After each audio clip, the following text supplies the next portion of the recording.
இபாதத்துகளுடைய வணக்க வழிபாடுகளுடைய வகைகளில் அத்துஆ ஒரு மிக முக்கியமான வகை. வஃபில் ஹதீஸி அத்துஆஉ முஹுல் இபாதா. அல்லாஹ்வுடைய தூதர் ஸல்லல்லாஹு அலைஹி வஸல்லம் அவருடைய ஹதீஸில் வந்திருக்கிறது, அத்துஆ அல்லாஹ்வுடன் பிரார்த்தனை செய்தல் என்பது முஹுல் இபாதா வணக்கங்களின் மூளை கரு என வந்திருக்கிறது. இந்த ஹதீஸ் ஒரு பலவீனமான ஹதீஸ். ஆனால் இதற்கு மாற்றாக ஆதாரபூர்வமான சஹீஹான ஹதீஸும் வந்திருக்கிறது. அந்த ஹதீஸ் அபு தாவூதில் இடம்பெறக்கூடிய ஹதீஸ். அத்துஆ ஹுவல் இபாதா, துஆ அதுவே வணக்கம் அப்படிங்கிற ஹதீஸ்.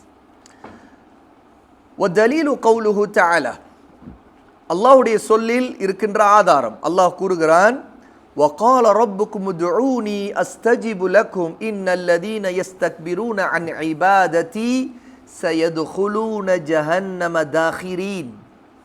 சூரா காஃபிர் 40வது சூராவுடைய 60வது ஆயா.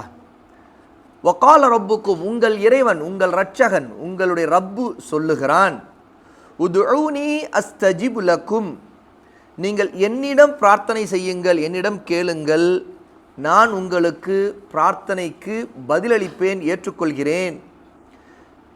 எவர்கள் என்னை வணங்குவதை விட்டு கர்வம் கொள்கிறார்களோ, பெருமை அடிக்கிறார்களோ, அவர்கள் இழிவுக்கும் கேவலத்துக்கும் ஆளாகி அவசியம் நரகில் நுழைவார்கள்.